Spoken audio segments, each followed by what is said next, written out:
እንግደላት። ካልገደልናት መቼም ይችን መሰሪ መገላገል አንችልም። ሌላ ምንም አማራጭ የለንም። ስለዚህ እሷን መግደል አለብን አለቻት። ሰላም ጤና ይስጥልኝ። ውድና የተከበራችሁ የቻናል የቤተሰቦች እንዴት ናችሁ? ከኔ ጋር ሁሉ መልካም፣ ሁሉ ሰላም። በያላችሁበት ሰላም እግዚአብሔር ይብዛላችሁ እያልኩኝ ሲኖላ ድራማ ክፍል 24ን ይዤላችሁ መጥቻለሁ። እንግዲህ ሜላት ሄመንን ከሷ ጎን ካቆመች በኋላ እንደፈለገች እያዞረቻት ትገኛለች። አሁንም የሴራዋ ተባባሪ እንድትሆን ሌላ አዲስ ዘዴ ፈጥራለች። እናም እንግዲህ ይህ አዲስ ዘዴ ምንድን ነው ካላችሁኝ፣ ሲኖላን ከምድረ ገጽ ማጥፋት፣ ከአርካን መለየት፣ ከዛም በእሷ ቤት ሜላት በደስታ አርካንን የራሷ የግሉ አድርገው መኖር ነው እቅዷ። እውነት ለመናገር ምንም ቢፈጠር ማለት ነው ምንም ቢፈጠር ሲኖላ እንኳ በህይወት ባትኖርም እንኳ አርካን ወደ ሜላት የሚመለስበት ምንም አይነት ምክንያት የለውም። የክፋቷን ጥግ ሁሉ ስላየውና ስለተረዳው በጭራሽ ከሷ ጋር ሊሆን አይችልም። ይህን ቀድማም ማወቅ ነበረባት ብዬ አስባለሁ። እናም እንግዲህ በእጅ አዙር እየተጠቀመች ነው። እህቱን እንደ መሳሪያ ተጠቅማባታለች። በምታዩት መልኩ እንግዲህ ቪዲዮውን ካሳየቻት በኋላ ሄመን ሌላ ሰው ሆናለች። እንደ በፊቱ ሲኖላን ለማጥቃት፣ ሲኖላን ለመበደል ተዘጋጅታለች። እናም እንደ መርዶ ጭምር ነው የሆነባት የሜላት ውሳኔ። ሄመንም ስትሰማው በጣም ነው የደነገጠችው። ምንድን ነው ካላችሁኝ፣ ሲኖላን እንግደላት አለቻት። በጣም ደነገጠች። እንደው ምን ስታያሰብሽው? ምን ሆነሽ ነው? እንደው ሌላውን ተዩ፣ እሷ ከሞተች ሌላ ጥላት የላትም። በቅድሚያ እኛንን የምንጠረጠረው፣ እንደምንታሰር ሳታውቂም አለቻት። እኔም እኮ ሌላ አማራጭ አጥቼ ነው እንጂ ክፉ ይሄ መጥፎ ነገር እንደው አውቃለሁ። ጨካኝ ሁኝ አይደለም፣ ተረጅኝ ባክሽ። ግን አርካንን የግሌ ለማድረግ የግዴም ማድረግ አለብኝ። እሷን ካልሞተች በጭራሽ መለያየት አይችሉም። ስለዚህ ለዚህ ነገር ልታግዥኝ ይገባል። ለወንድምሽ የምታዝኝ ከሆነ እኔ ወንድምሽን በጣም ነው የምወደው እያለች እንግዲህ እየሰበከቻት ነው። እሷም ደግሞ እየሰመተች ነው በሜላት ወሬ። ግራ ቀኝ አትልም። የሄመን ችግሯ የታያትን የተወራላትን ፊት ለፊት ብቻ ነው ይዛ የምትሄደው። እስኪ ላጣራ ልገምት ምናምን አትልም። እናም ለወዲያው ደነገጠችና በመጨረሻም እሺ ሌላ እሷን ከዚህ ቤት ወይም ከዚህ ህይወት ለማስወጣት ሌላ አማራጭ ካለሽ አንቺ አማራጩን ብላ ስታፋጠጣት ሜላት ሄመንም ሌላ ምንም አማራጭ የላትም። ደነገጠች። አይ ምንም የለኝም አለቻት። ስለዚህ ምንም በማያስታውቅ መልኩ ዶክተር ዘመድ አለኝ ወይ ጓደኛ አለኝ፣ እሱን አማክሬው ምንም በማያስታውቅ መልኩ ነው የምንሰጣት። ስለዚህ ምንም እንዳታስቢ አለቻት። ከዛ ነገር ግን አንቺ ሌላ ስራ መስራት አለብሽ አለቻት። ምንድን ነው አለች። ሂደሽ ማስመሰል አለብሽ፣ ሲኖላን ይቅርታ መጠየቅና ከጎኗ እንደምትሆኚ ማስመሰል አለብሽ አለቻት። ይህን ሀሳብ ተቀበለች። ምክንያቱም አድርጊ ያለቻትን ሁሉ ነው የምታደርገው። ገመድ አንገቷ ዙራ ነው እያዞረቻት ያለችው ማለት ነው። እንደፈለገች ነው የምጠመዝዛት።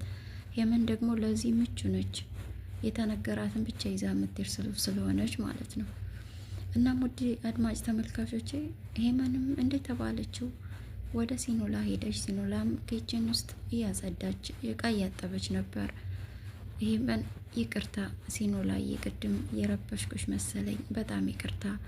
እኔ እኮ ሜላት እንዳታውቅ ለማስመሰል ያህል ነው። ምክንያቱም ያለ አንድ ምክንያት ዝም ብለሽ ውጭ ከተባለች ክፉ ስለሆነች የሆነ ነገር ታደርጋቸዋለች። ስለዚህ እናንተን ለመጠበቅ ሜላት ሳትነቃ ቀስ አርጌ ለማስወጣት ከሷ ጎን የቆምኩ ለማስመሰል እንጂ እኔ ምንም አልተቀየርኩም። ይቅርታ አድርጊልኝ ለቅድሙ ስላስከፋዎች ብላ አቅፋ ይቅርታ ጠየቀቻት። ነገር ግን እንዳቀፈቻት የመጨረሻሽ ነው፣ ከዚህ ቤት ትሰናበቻለሽ፣ ከዚህ ህይወት አልለቅሽም፣ ሲኖላ የወንድሜ ደም ፈሶ አይቀርም እያለች በልቧ እያወራች ነበር። ሲኖላ ግን ከልቧ መስሏት በጣም ተደሳስታ ወደ አርካን ሄደች። አርካንንም አቅፋ ደስ ብሎኛል፣ እህት እኮ ይቅርታ ጠየቀችኝ፣ እናም ደግሞ በጣም ተጸጽታለች። ያደረኩትን ሁሉ ያደረኩት ለሜላትን እንዳታውቅብኝ አውቄ ነው፣ ለማስመሰል ነው አለችኝ አለችው። እሱም ደነገጠ። ምንድን ነው እንደ ስስት እንደዚህ የሚቀያይራል? ደግሞስ ለሜላት ለማስመሰል ለምን አስፈለገ? ምክንያቷ ምንድን ነው? ምንም አልገባኝም አላት። እሷም እኔ ዝርዝሩን አልጠየኳትም፣ ግን እንዳለች ከሆነ ለማስመሰል ነው ብላኛለች። ብቻ ግን ደስ ብሎኛል። በጣም የዋህናት እኮ ሄመን ተባባሉ። እንኳን ደስ ያለች፣ ደስ ስላለች ደስ ብሎኛል። ግን ብዙም ደግሞ አትረበሽ፣ አትጨናነቂ ብሎ አቀፋት። እነሱም ቁጭ ብለዋል። በዛ አጋጣሚ ዱቤ በጣም ሰክሮ እየተወለጋገደ ቀጥ ብሎ አርካን ቤት መጣ። በሩን ቆረቆረ። በሩን የከፈተችው ደግሞ ሜላት ነበረች። ስታየው ደነገጠች። ቶሎ ብላ በሩን ከውጭ ዘግታ ወደ እሱ ወጣችና ምን አባክ ፈልገ መጣ አለችው። አንቺን ነው ፍቅርዬ ፍቅርዬ እያለ እየዘፈነ ነበር የመጣውና አንቺን ነው የምፈልገው፣ አንቺንና ልጄንና የልጄን እናት ነው። እናም ካንቺ 7 ልጆች እንኖረኝ ይቅርታ አድርጉልኝ፣ 7 ልጆች እንድኖረኝ እፈልጋለሁ ካንቺ አላት።